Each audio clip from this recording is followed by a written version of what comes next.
Rules of flow in construction, bad multitasking. In this video, I'm going to talk to you about why multitasking is not a thing and exactly how it affects you, which I think you're going to be really surprised. It really affects us in ways that people typically don't understand. And so if you really want to dig into lean thinking and operational excellence, this is a video you've got to watch. Stay with us.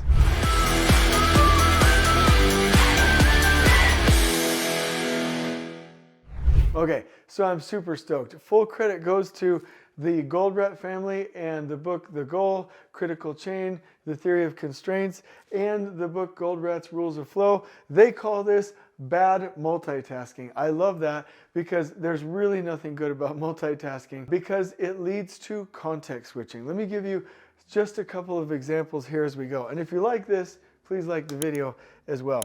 Let me give you a quick example. I remember one time working with a team where they would, in the course of a day, they would go do an inspection and then literally say, hey, later on, I'll fill out the inspection report. They would drive to a job site, do an inspection, and then they would say, hey, let me go ahead and do that at the end of the day. A different job, right? Then they would do lunch, okay?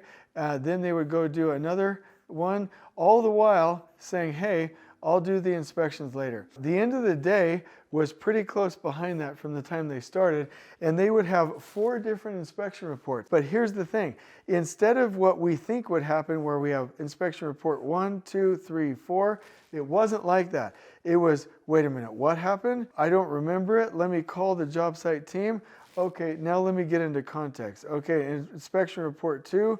Oh, let me get into context. It's inspection report 3, inspection report 4, and then they would end up on average, and by the way, this was tracked, they would end up on average 2.5 hours late every day, and they, as a company, were 40 inspection reports behind. And then what we said was, hey, let's work in one piece, one process flow, and let's try that out for a little bit. And what they started doing was actually going to do the inspection, and then right there in the truck with their laptops, they would do the report. Then they would do the second inspection, and before they left, yep, you guessed it, they would go ahead and do the report. Now this is kind of interesting. They did the inspection, finished the report, had time for lunch, and then they actually started to fit in before the end of the day and a whole separate inspection with the report. So we had 1, 2, 3, 4, 5.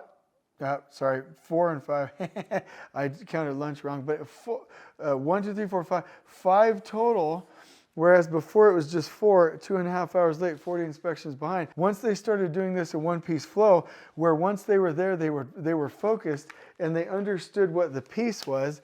This whole job plus the inspection report was the piece. They started to fit in 5 inspections plus reports in a day without being late and 0 reports behind. I can give you the contact number for this individual if you don't believe me. Most of the time, when you're focused on one thing and you switch your focus to another, okay, it can take anywhere from 1 to 15 minutes for smaller activities.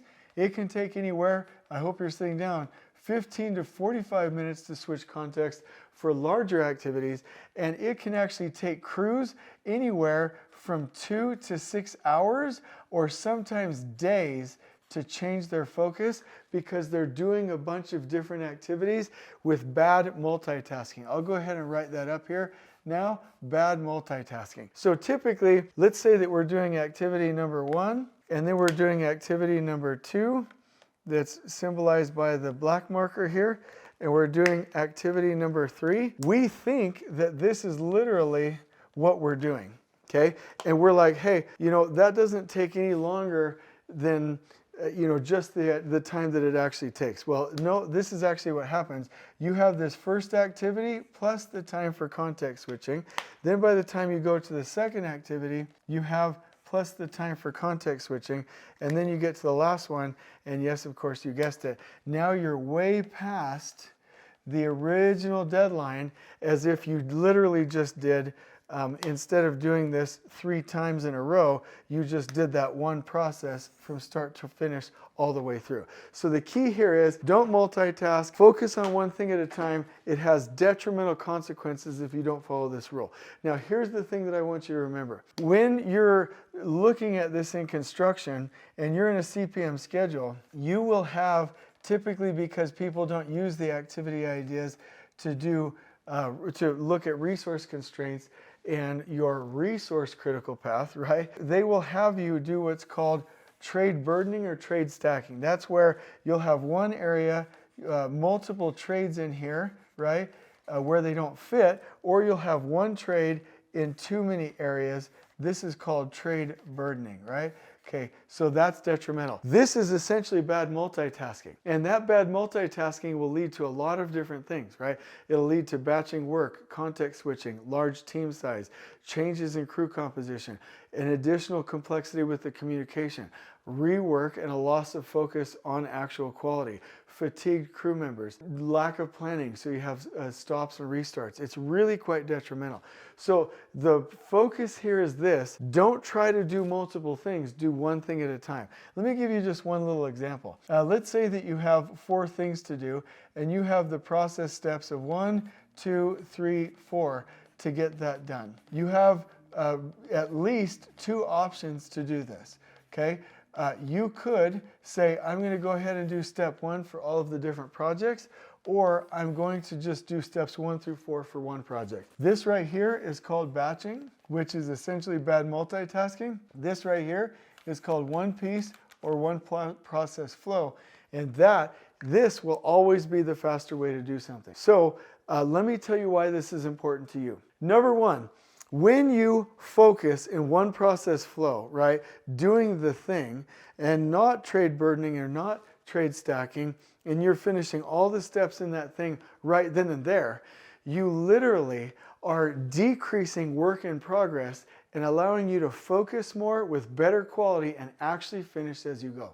Number 2, you remove distraction because you're minimizing the amount of live projects, phases, or tasks that you're focused on, so you're able to actually do the one thing right. This then reduces your interruptions and allows you to have the shortest overall total throughput time and the shortest cycle time within. And so what I'm challenging you to do is, just like we talked about with triage, is focus on priority work first, freeze non-priority work, do things one thing at a time in one process flow, which will literally remove or at least reduce the context switching, which will shorten throughput times, increase quality, reduce stress, and allow the system to flow. And this is key because when we do this, we are literally ticking all of the lean marks, everything that it takes to provide a quality product, and we're narrowing durations and we're not hurting people. That's one of the reasons that I love task planning. If you have a time by location format, right, and you say zone 1, 2, 3, 4, 5, and then there's a trade behind 1, 2, 3, 4, 5, you don't start this next activity until this one is done. It's all leveled, so it's within the capacity of the system. And each one of these things, like let's say if I bring out this activity, we're able to plan it, build it, and finish as you go from zone to zone to zone, and we avoid bad multitasking. That's one of the reasons why this diagonal trade flow line and attack plan is so important, because we will never end up in the trade burdening, trade stacking scenario that will get us into trouble and will not only put us into a downward productivity spiral, but it will also waste a considerable amount of time. So here are my last 2 suggestions when it comes to bad multitasking, in addition to don't do it. First of all, everybody everywhere, whether it's the company, the department, the project team, the foreman, the crew, the person, the leader, do one thing at a time. Start it by planning with full kit. Do it and finish it right then and there, all in one piece or one process flow. That's number 1. The other thing is, don't multitask yourself, and especially if you have a bottleneck crew, person, or process, have them focus just on the doing if you do have a bottleneck, like let's say a crew, you can actually take the preparation and help them with it, the staging of materials and help them with it, and get rid of any other tasks as a part of the main task so they can focus, focus, focus. So everybody work in one piece flow, and your bottlenecks, make sure that you reduce it even further down to just doing the work. And remember that multitasking is a satanic lie. It doesn't work. It never has worked. Let's work in one process flow and not batch anymore. And if you do, you will be very, very lean in your operations. I'm going to, in the description below, link you to a Canva graphic and turn this into a blog post. This is so cool. You are on your way to operational excellence. On we go.